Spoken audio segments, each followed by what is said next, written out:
ये थ्योरम 2 है, ठीक है, स्ट्रेटिफाइड रैंडम सैम्पलिंग का। इसमें ये प्रूव करना है कि हमारे पास वेरिएंस YST जो है ये मिनिमम है fixed total sample size n के, अगर हमारे पास n ये इसके इक्वल आ जाता है।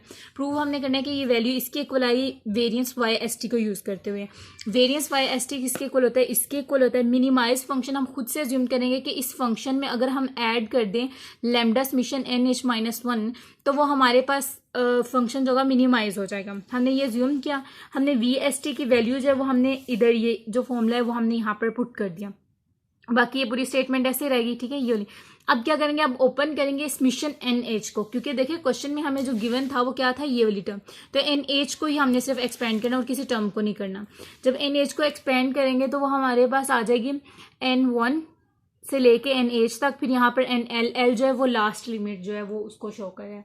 और फिर इसी तरह हमारे पास यहाँ पर ये वाली टर्म में ये ओपन हो जाएगी, ये NH है, तो N1 से लेके N2 N3 इस तरह सारी ये चलती रहेंगी -N तक, ठीक है। -N जो है वो तो वैसे ही आ जाएगा, ये NL तक जाएगी, यहाँ पर NH आएगा और यहाँ पर NL आएगा, ठीक है। अब यहाँ पर क्या करेंगे कि इस फंक्शन का लेंगे पार्शियल डेरिवेट। पार्शियल डेरिवेट किस रिस्पेक्टिव से लेंगे, NH के रिस्पेक्टिव से लेंगे। जब NH के रिस्पेक्टिव से लेंगे ये पूरी टर्म, ये सारी जितनी भी टर्म होंगी वो सारी तो जीरो हो जाएंगी, सिर्फ NH की वैल्यू आएगी, ठीक है। इसके जो हमारे पास डेरिवेशन आएगी वो लिखी हुई है, बाकी सारी टर्म जीरो हो जाएगी, ये वाली पूरी टर्म जीरो हो जाएगी। यहाँ से ये एक लैम्डा आ जाएगा और एक ये वाला NH आ जाएगा, इसकी जो है वो आ जाएगी, इसकी तो 1 आ जाएगी ना जब इसकी डेरिवेशन लेंगे, तो वो लैम्डा के साथ मल्टीप्लाई होकर खाली लैम्डा आ जाएगा।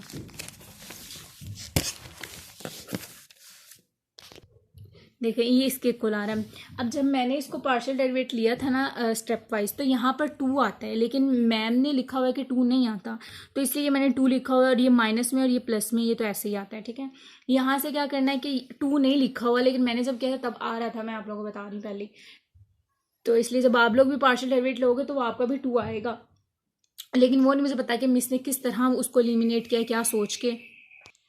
और यहाँ पर ये टर्म आ जाएगी, ये अब ये लैम्डा जो ये दूसरी साइड पे, मतलब अब अगर इसको लैम्डा को इधर रखें और इसको 0 के इक्वल जब इक्विलेट कर लेंगे, इसको दूसरी तरफ ले जाएंगे, ये हो जाएगा पॉजिटिव, और यहाँ से NH जो है वो इधर मल्टीप्लाई हो जाएगा, तो ये टर्म बन जाएंगे। अब ये हमारे पास जो है इसका स्क्वायर रूट लेंगे। स्क्वायर रूट लेना क्यों ज़रूरी है, क्योंकि ये हमें चाहिए खाली NH की टर्म में चाहिए, ठीक है। तो NH की टर्म में चाहिए, तो इसका स्केयर हमें नहीं चाहिए, तो इसका स्केयर खत्म करने के लिए हम पूरी टर्म का लेंगे। पूरी टर्म का जब हमने लिया तो ये हमारे पास ये इक्वेशन बन गई। अब NH हमारे पास ये है और हमें अब स्मॉल n भी चाहिए, तो स्मॉल n कैसे आएगा कि हम इसके अगर समेशन अप्लाई कर देंगे, जैसे हमने पढ़ा था कि समेशन NH जो होता है वो इक्वल होता है n के, ठीक है। तो हमें समेशन NH चाहिए, तो हम क्या करेंगे, इस टर्म पे समेशन अप्लाई कर लेंगे। जब समेशन अप्लाई की तो ये वाली टर्म बन जाएगी, और यहाँ पर जो समेशन n होता है वो n के इक्वल होता है, ठीक है। तो यहाँ पर ये वाली टर्म n के इक्वल आ गई, बाकी पूरी टर्म ऐसे आ जाएगी। अब मिनिमाइज करने के लिए क्या करेंगे कि NH को डिवाइड कर लेंगे n पे, ठीक है। तो यानी कि NH की पूरी टर्म को डिवाइड कर लिया जाएगा n पे, तो वो हमारे पास ये इक्वेशन आ जाएगी। यहाँ से कट क्या होगा, हमारे पास ये वाली जो टर्म है ये पूरी टर्म दूसरी साइड पे आ जाएगी, ठीक है, मल्टीप्लीकेशन में। ये तो इसके साथ कट हो जाएगी, सिर्फ n बचेगा, n दूसरी साइड पे आ जाएगा, वो हमारे पास ये आ जाएगी। यहाँ से NH जो है इसका, आप जब इसको पता है ऐसी इक्वेशन आ जाए तो एलोकेशन में हम उसको कैसे लिखते हैं कि जब हमारे पास इस तरह की कोई टर्म आए तो ये वाली टर्म लिखते हैं, ठीक है। और इक्वल नहीं डालते, इक्वल की जगह आप एज्यूम कर लो कि आप अल्फा डाल देते हो, और यहाँ पर n नहीं डालते, ये वाली टर्म भी नहीं डालते, सिर्फ ये वाली टर्म लिख देते हो। तो अब ये वाली जो टर्म होती है, इस टर्म को अगर हम एक्सपेंड करें तो ये टर्म बनती है, ठीक है। तो एक्सपेंड किस तरह करेंगे, ये वाली टर्म में NH लिखा, अल्फा की जगह इक्वल डाला, n जो ये फॉर्मूले का लिखा, ये पूरी टर्म ऊपर लिखी और नीचे समेशन लिख दिया, तो ये इसकी टर्म है। थैंक यू, यही हमने प्रूव करना था। और साथ में प्रूफ में हमने ये भी बताना था ना कि ये हमारे पास इस फंक्शन पे मिनिमाइज है।